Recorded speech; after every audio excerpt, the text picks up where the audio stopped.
Assalamualaikum warahmatullahi wabarakatuh. Kembali lagi bersama saya Asri Karisma Putri di podcast Paradigma. Podcast yang edukatif, inspiratif, dan motivatif.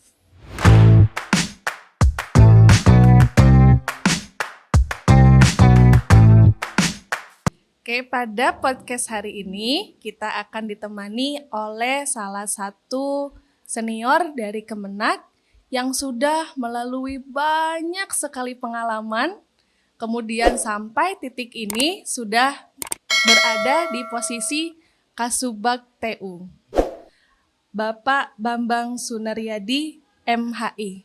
Siap. Assalamualaikum warahmatullahi wabarakatuh. Waalaikumsalam. Mbak Alhamdulillah. Siapa? Asri. Mbak Asri. Selamat Alhamdulillah. Berjumpa. Iya, alhamdulillah sudah bertemu. Perjumpaan kita pertama kali ya. Saya juga pertama kali ini lihat Bapak. Iya, ini pertama kali kita bisa ngobrol-ngobrol. Iya.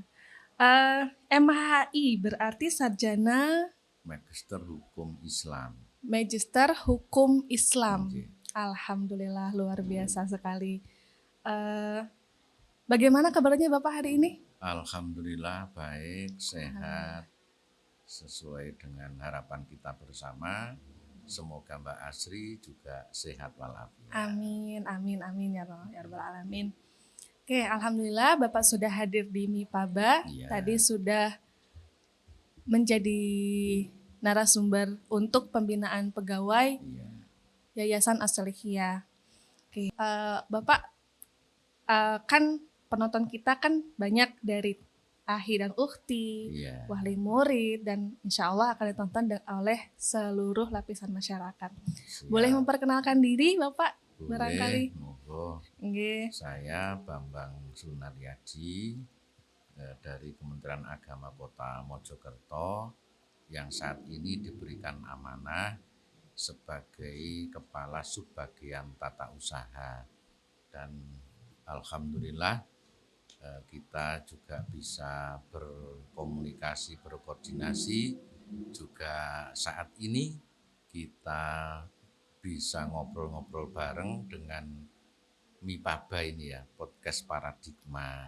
Semoga podcast Paradigma yang edukatif, inspiratif, dan penuh dengan motivatif ini semakin maju, terutama dalam mencerdaskan anak bangsa. Amin, amin ya Allah Rabbal Alamin.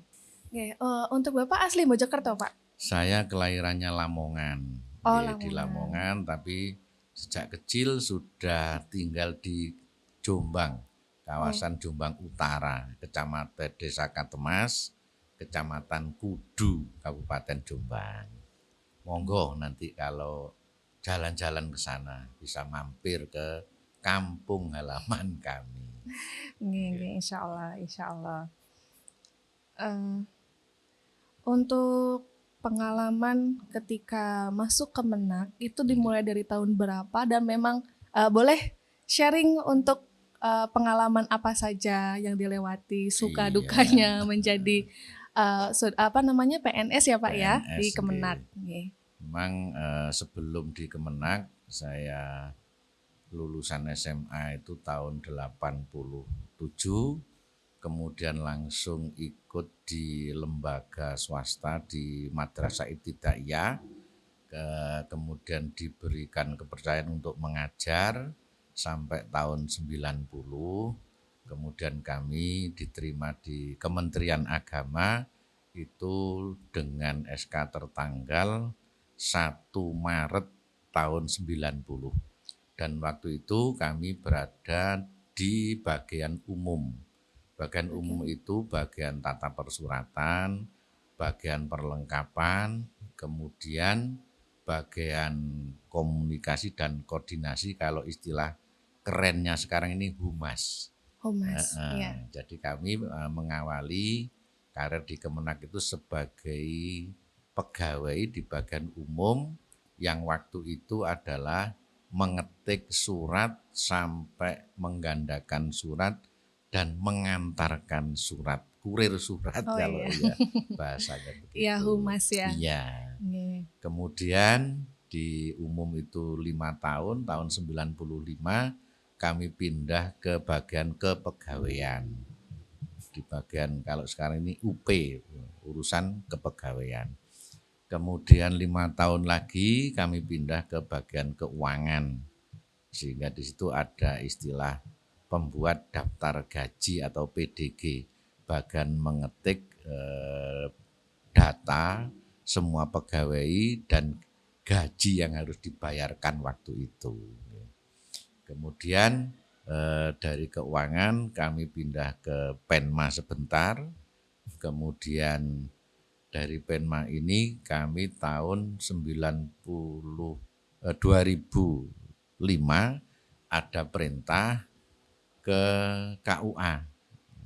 Waktu itu Kementerian Agama Kota Mojokerto hanya mempunyai 2 kecamatan, otomatis KUA-nya juga hanya 2. Kalau sekarang kan 3. Nah, 2 ini dari Magersari dulu, kemudian pindah ke KUA Prajurit Kulon. Kemudian tahun 2009 kami pindah ke KUA dari Prajurit Kulon, pindah lagi karena hanya 2 ke KUA Magersari lagi. Kemudian tahun 2012 menjadi kepala KUA di KUA Kecamatan Prajurit Kulon sampai 2014. Setelah itu kami masuk ke kantor Kementerian Agama di bagian penyelenggara syariah. Dari penyelenggara syariah juga kurang lebih 6 tahun, kemudian dimutasi ke bagian BIMAIS, Bimbingan Masyarakat Islam. Itu yang membawai KUA dan penyuluh agama, masjid, pendataan ID masjid dan lain sebagainya, termasuk juga ada TPQ, ada Madin, di situ yang harus ditangani. Kemudian 2018 akhir ini kami dimutasi lagi di bagian haji PHU, ini singkatan dari penyelenggaraan haji dan umroh. Oke, sampai sambil karena ada kekosongan di Bimas, kami juga merangkap sebagai PLT Kasih Bimas. Kemudian tahun 2020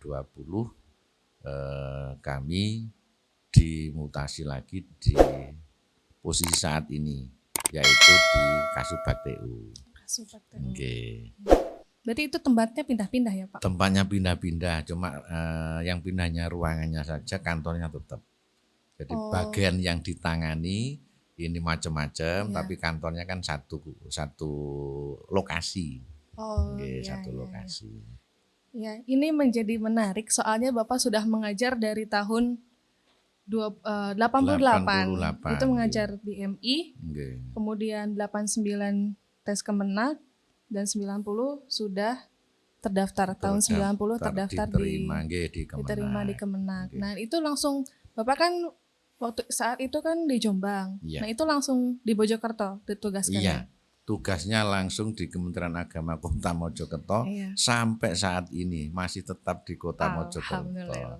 Ya mungkin takdir dan cintanya ini sama Mojokerto. Iya. Saat itu saya bertanya sedikit ya Pak. Iya. Waktu pas pertama kali ngajar tahun 88 itu Bapak sedang umur berapa? Saya masih umur 18 tahun. 18 tahun. Okay. Dan umur 20 tahun saya diterima sebagai pegawai di Kemenak itu. Dulu namanya Departemen Agama. Iya. Berarti pertama kali ngajar umur 18 tahun. 2 tahun kemudian sudah keterima jadi pegawai negeri. Luar biasa ya. Memang saat itu. Iya, mohon maaf muda. Karena saat itu masih muda dan syarat menjadi guru itu belum ada ketentuan yang seperti sekarang. Betul sekali. Pokoknya lulusan aliyah, lulusan SMA bolehlah ngajar gitu. Nah, itu sambil kita ngelamar pekerjaan. Iya. Saat itu kan memang belum ada batasan apa-apa. Belum ada, karena sangat membutuhkan tenaga pengajar waktu itu. Iya. Tadi saya sempat berarti Bapak pernah Jadi penyuluhan juga. Iya. Nah, di penyuluhan agama itu berarti memasuki kampung-kampung atau bagaimana, Pak? Betul. Nggih. Ya. Kita ada wilayah-wilayah di Kota Mojokerto, kemudian penyuluh ini juga kita bagi sehingga per kecamatan itu ada 8 orang. Ya, kalau penyuluh sekarang, ini datanya yang penyuluh PNS ada 7, penyuluh yang honorer itu ada 25. Sehingga bisa kita bagi masing-masing kecamatan itu ada beberapa orang yang harus dibagi tugasnya dalam target penyuluhan sesuai dengan kelurahan. Kita bagi dan penyuluh sendiri ini ada bagian-bagian termasuk yang bagian buta huruf ada sendiri untuk huruf Al-Quran, kemudian bagian wakaf ada sendiri, zakat juga ada sendiri. Sekarang ada tambahan ini masalah sertifikasi halal. Dan kebetulan saya juga sebagai ketua Satgas Halal di Kota Mojokerto. Alhamdulillah, luar Jadi biasa dengan sekali. masih sampai saat ini juga melaksanakan sosialisasi sekaligus penyuluhan kepada pelaku usaha biar nanti produk-produk dari pelaku usaha itu disertifikasi halal, ada sertifikatnya sehingga produknya itu nanti tidak diragukan lagi kehalalannya. Alhamdulillah. Ya. Berarti saya berhadapan dengan orang yang luar biasa Iya, sekali. alhamdulillah begitu. Alhamdulillah saya punya kesempatan yang tidak jarang untuk orang dapat gitu kan. Ya alhamdulillah Okay. kebetulan aja ini. Okay, alhamdulillah. Kemudian Bapak selama kan udah hampir 38 tahun ya, Pak. Iya, 32 tahun. Oh, 32. Maaf, 32 tahun. Suka dukanya di Kemenak. Sebagai pegawai negeri waktu itu memang bayarannya sangat minim sekali. Kami pertama kali itu ada gaji yang kita terima itu hanya 38.000. 38.000 per bulan. Nah, itu belum terpotong sama potongan lain-lain. Dan kalau misalnya sebelumnya ini bekerja itu di proyek atau di toko atau pekerja yang lain yang gajinya lebih banyak mungkin tidak kerasan. Jadi karena di pemerintahan ini adalah mengabdi, kita melayani masyarakat dan waktu itu kita terima dengan senang hati walaupun gaji itu kalau diukur dengan kebutuhan itu masih sangat minim sekali. Sehingga sukanya karena kita ini bisa melayani masyarakat lewat pemerintah, dalam hal ini adalah Kementerian Agama, maka kita jalani dengan senang hati, dengan ikhlas hati. Insya Allah kita selalu akan semangat untuk melaksanakan tugas itu. Lah dukanya ini kalau rumah jauh, karena waktu itu belum ada sepeda, kita naik oplet istilahnya. Itu sering terlambat dan kita dimarahi sama pimpinan. Kita dicatat dengan tinta merah karena dianggap ndablek. Padahal memang jauh. Sehingga waktu itu opletnya itu masih kol yang zaman jadul dulu ya, sehingga tidak seperti mobil yang sekarang. Yang kedua jalannya juga rusak sehingga kalau naik mobil oplet itu selalu terlambat. Nah, pulangnya ini kalau pulang dulu itu jam 2 sudah pulang, tapi sampai rumah itu biasanya habis maghrib. Karena apa? Jarangnya transportasi dan sulitnya transportasi. Betul sekali. Kemudian belum lagi kita beli sepeda itu juga waktu itu masih baru, itu harganya masih 2.700.000. Sudah dapat sepeda prima baru itu. Cuma kalau sudah kehujanan, waktunya pulang ini jalannya waktu ke Banjir. kampung Iya. ini masih lumpur. Oh iya. Jadi ini dukanya Mogok. itu. Belum lagi mogoknya. Iya. Ya, tapi kan Pak, siapa yang menuai dia akan memanen. Amin, insya Allah itu Walaupun yang dulu bersakit-sakit, banyak dukanya, banyak dukanya. tapi kan alhamdulillah mungkin sudah terasa sekarang. Amin, amin. Ya, insya Allah kita syukuri sehingga apa yang kita kerjakan, apa yang Allah takdirkan termasuk rezeki itu kita tidak akan bisa melawan takdirnya Allah. Saya mempunyai ilustrasi sendiri bahwa orang yang jualan bakso yang berangkatnya jam 4 sore ada misalnya 3-4 orang sama-sama jualan bakso, pulangnya jam 10 malam, itu pun nanti rezekinya tidak akan sama. Okay. Iya. Ya itulah yang kita terima sehingga memang rezeki itu tergantung usaha kita, tapi usaha kita tidak bisa menentukan besarnya rezeki, hanya Allah yang akan mengatur itu. Betul sekali. Ya. Bapak ini kan sudah banyak pengalaman juga, sudah merasakan suka dukanya, sampai sekarang sudah merasakan memanen hasilnya. Nah, untuk pesan mungkin kepada Akhi dan Ukti di rumah atau wali murid atau guru-guru bisa disampaikan. Iya, untuk pemirsa semuanya dari podcast Paradigma ini kami berpesan bahwa pengalaman ini adalah guru yang sangat berharga, sehingga tidak ada guru yang berharga selain pengalaman.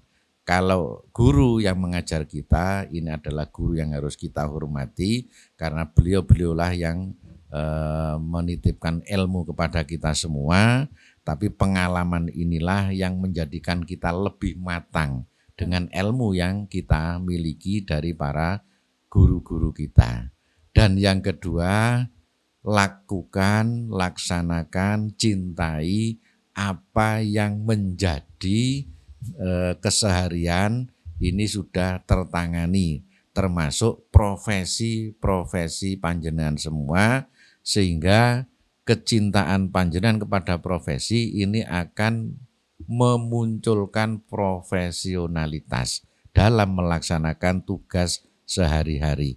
Jangan mengeluh, karena kita wajib mengeluhnya hanya kepada Allah, dan kita di dunia ini adalah melaksanakan takdirnya Allah. Oleh karena itu semuanya yang mungkin sempat untuk menyaksikan siaran ini, semoga Allah itu bisa menjadi pelindung utama bagi kita. Amin.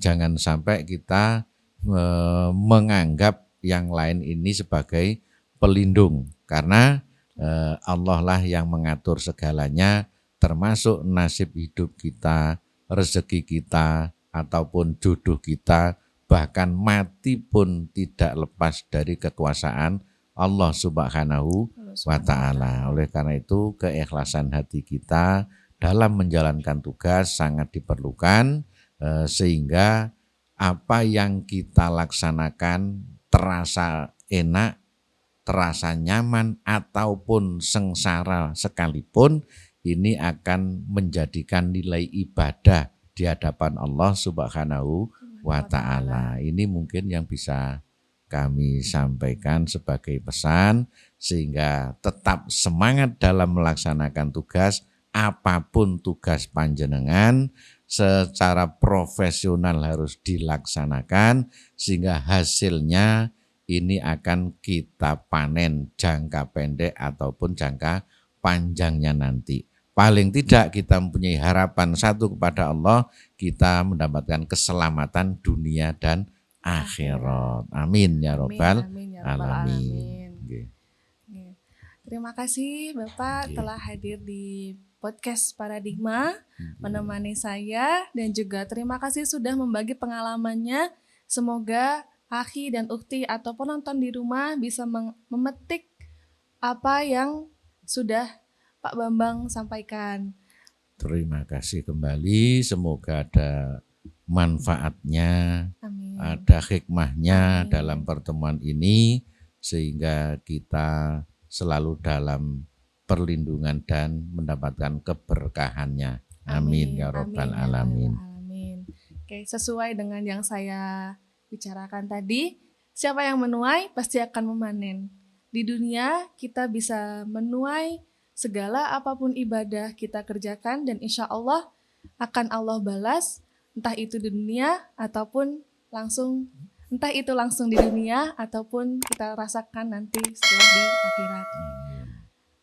Saya Asri Karisma Putri bersama Bapak Bambang Sunaryadi undur pamit. Wassalamualaikum warahmatullahi wabarakatuh.